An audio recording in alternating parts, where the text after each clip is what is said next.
Dans cette vidéo, nous allons aborder la communication alternative et améliorée, le cadre légal, les obligations, les recommandations, et je vous ai concocté un guide de déploiement spécifique pour les cadres des établissements médico-sociaux. La communication alternative et améliorée regroupe absolument tous les moyens, les gestes, les pictogrammes, les dispositifs techniques, les logiciels, synthèse vocale, éventuellement les applications visant à permettre à toute personne entravée, bien sûr, dans sa parole ou dans sa compréhension, de pouvoir exprimer ses besoins, ses désirs, ses ressentis et de participer socialement. Qui est concerné par l'application de ce texte? Eh bien, tous les établissements médico-sociaux, les EHPAD, les MAS, les femmes, les IME, etc., sont légalement tenus de garantir à chaque résident l'accès à des moyens de communication adaptés. La loi du 2 janvier 2002 venait renforcer ces droits en inscrivant l'autonomie et la participation sociale des personnes en situation de handicap ou âgées comme une priorité. Alors, qu'est-ce qu'il faut faire? Eh bien, direction cadre d'établissement, vous devez piloter un projet CAA, désigner un référent, intégrer la CAA dans le projet d'établissement, assurer la conformité et le suivi et bien sûr coordonner la démarche d'évaluation. Pour cela, il va falloir trouver un organisme capable de vous former sur la CAA. Les équipes doivent systématiser l'évaluation des besoins en communication à l'admission, proposer et adapter les outils, suivre l'évolution et bien sûr appuyer les familles. Les modalités de déploiement, elles sont relativement simples. Il va falloir une évaluation systématique des besoins à l'accueil ou lors de l'élaboration du projet individualisé. Il va falloir intégrer à tous les outils réglementaires, donc projet d'établissement, contrat de séjour, etc. Je ne vais pas aller plus loin. Ce que je vous propose aujourd'hui dans cette nouvelle complexité essentielle, évidemment, nous devons absolument mettre ces outils en place. Mais vous êtes un établissement petit ou moyen. Vous n'avez pas de moyens humains ou économiques pour mettre cela en place. Eh bien, je vous propose d'avoir l'aide de l'intelligence artificielle, mais aussi de la ressource RSEMS, ressources et solutions médico-sociales, pour tout comprendre sur la CAA, pour découvrir des fiches et des outils d'évaluation initiaux. Et je vais ensuite vous montrer comment, avec une base de données extrêmement complète et des prompts adaptés, on peut transformer une demande, par exemple, réalise-moi une fiche sur le droit des résidents. Alors, on va être un petit peu plus précis que ça, mais nous allons pouvoir réaliser, par exemple, une affiche en facile à lire et à comprendre. Je vous montre ça tout de suite. Il me semble extrêmement important de soutenir les cadres et dirigeants dans les efforts considérables qu'ils déploient quotidiennement pour mettre en œuvre le cadre légal et de recommandations de bonnes pratiques. Il est pléthorique, nous l'avons dit systématiquement, nous manquons de temps, de moyens et évidemment de compétences globales pour pouvoir avoir le temps d'analyser et de décomposer. C'est ce que je vous propose grâce à l'abonnement annuel à la ressource RSEMS, ressources et solutions médico-sociales. C'est un écosystème pour les cadres et dirigeants qui peuvent ici trouver les guides, les outils, les méthodes dont ils ont besoin pour être bien sûr en conformité, pour l'être de manière sereine et gagner énormément de temps. Le temps gagné est réalloué à l'investissement quotidien auprès des équipes et des personnes que vous accueillez, que vous accompagnez. Le décret du 30 juin 2025, qu'est-ce que c'est? La communication alternative et adaptée, des documents FHF, ministère, etc. Vous venez ici, vous les téléchargez. Définition, qui doit faire quoi, les rôles, les modalités de déploiement. Je décortique tout ça pour vous avec un mini guide pratique pour les cadres et les dirigeants. Et bien sûr, systématiquement, une base de données outils. Vous avez ici, par exemple, le diagnostic, les fiches de repérage, les grilles d'évaluation. Vous cliquez sur ouvrir et vous arrivez sur un outil de ce type. Nom de l'établissement, date de réalisation, population accueillie, est-ce qu'on est en EHPAD, en FAM, en CESAD, quels sont les effectifs par type de difficultés communicationnelles, donc démence de type Alzheimer, troubles autistiques, etc. Quelles sont les ressources humaines disponibles. Bref, vous avez là de quoi vous mettre en conformité et surtout de quoi évaluer les besoins des résidents.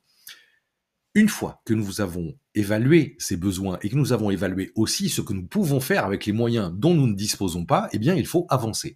Alors, pour avancer, je vous propose encore une fois d'utiliser des outils spécifiquement conçus pour le secteur médico-social avec l'intelligence artificielle. J'ai récupéré l'intégralité des documents, du cadre légal, des recommandations pour en faire un agent qui est capable de transformer n'importe quel outil obligatoire en affiche Falc ou en outil de communication CAA. Alors bien sûr, il est impératif que ces outils soient vérifiés par des professionnels formés et compétents, mais vous aurez d'ores et déjà une base permettant de, par exemple, présenter à une personne qui entre dans votre établissement et qui a des difficultés de compréhension, eh bien vous allez peut-être pouvoir lui mettre à disposition une fiche Falc sur le respect de ses droits. Je vous montre tout de suite comment ça marche. Comme d'habitude, j'utilise Claude parce que Claude est chez moi extrêmement structuré sur le secteur médico-social avec un cadre précis.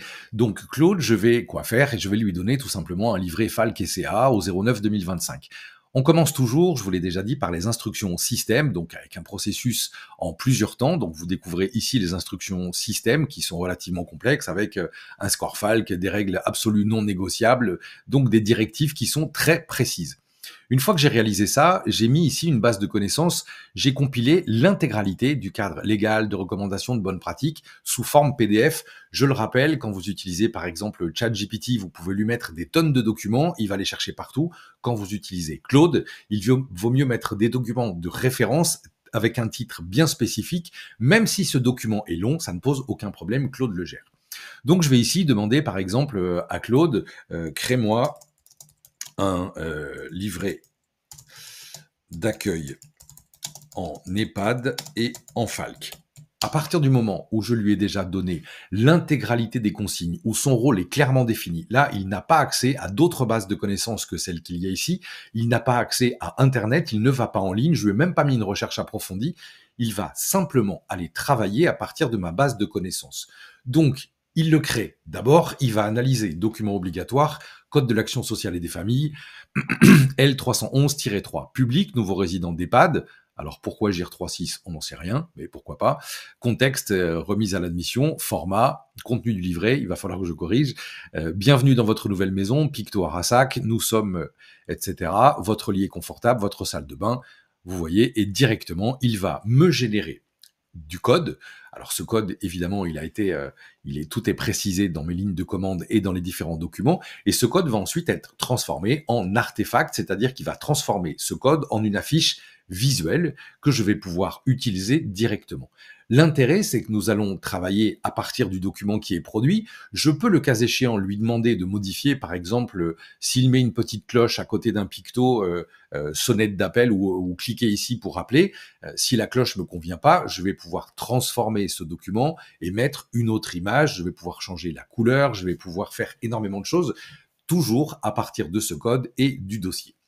Vous l'aurez compris, lorsque vous êtes cadre dirigeant de petits établissements médico-sociaux et que pour vous, la réalisation d'un livret en facile à lire et à comprendre est complexe, l'intelligence artificielle, et je suis à votre disposition pour vous donner tous ces éléments et mettre en place les formations nécessaires. Ce seront vraiment des formations très courtes, mais qui vous permettront d'être opérationnels rapidement. L'intelligence artificielle est un outil précieux.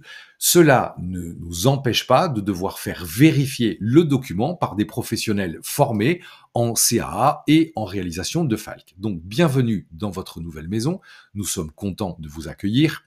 Votre chambre, votre lit, vous avez une télévision, votre salle de bain est privée, appuyez sur la sonnette, voilà, je vous donnais l'exemple tout à l'heure, ce pictogramme, par exemple, je vais lui demander de le changer. Vous avez une clé pour fermer, besoin d'aide, sonnette dans la chambre, l'infirmier vient vite, vos droits, vous choisissez votre docteur, vous pouvez dire non à un soin, vous sortez quand vous voulez, vous téléphonez à qui vous voulez, vous donnez votre avis au CVS, etc. L'équipe qui vous aide, le docteur, l'infirmière, j'ai là un livret d'accueil qui me semble être tout à fait cohérent avec le Falc, mais qui va nécessiter une vérification.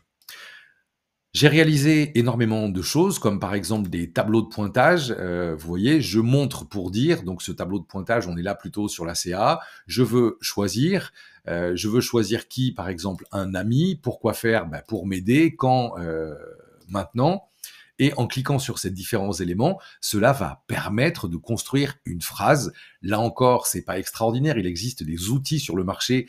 J'ai créé un dossier complet en vous référant tous les outils, toutes les assistances réservées bien sûr aux abonnés de Ressources et Solutions Médico-Sociales. Alors, n'hésitez pas à vous abonner et à me faire appel pour cela.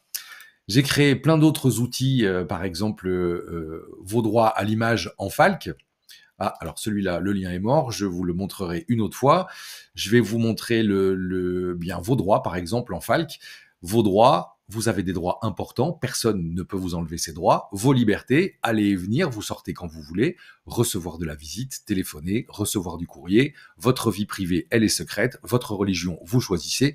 Voilà, il y a énormément d'éléments qui vont vous permettre de réaliser très simplement des outils de communication simplifiés, notamment en Falc. J'espère que cette vidéo vous aura permis de comprendre ce que sont les contours de la CAA. Il y a, comme vous avez pu le voir tout à l'heure, des dossiers complets avec outils, guides, méthodes, processus. Je peux vous accompagner dans la mise en place d'outils d'intelligence artificielle pour créer des documents en Falc, notamment tous ceux qui sont obligatoires dans le cadre du projet d'établissement, du livret d'accueil, de l'expression, des droits, etc. Si vous avez besoin, contactez-moi. Mes coordonnées sont bien sûr en bas de cette page. Partagez cette vidéo avec des collègues qui pourraient être intéressés. Alors, je ne suis pas un spécialiste de YouTube, mais si vous mettez la cloche, un commentaire et que vous relayez, il y a de fortes chances pour que la chaîne soit soutenue, qu'il y ait un minimum d'intérêt et de référencement, ce qui me permettra de continuer à faire ce type de vidéos. Si vous avez trouvé un intérêt, n'hésitez pas à me le dire en commentaire. Si vous avez besoin de développement spécifique ou que vous souhaitez d'autres sujets, eh bien, faites-le moi savoir. Je suis bien sûr à votre entière disposition. Merci et à bientôt pour de nouveaux tutoriels.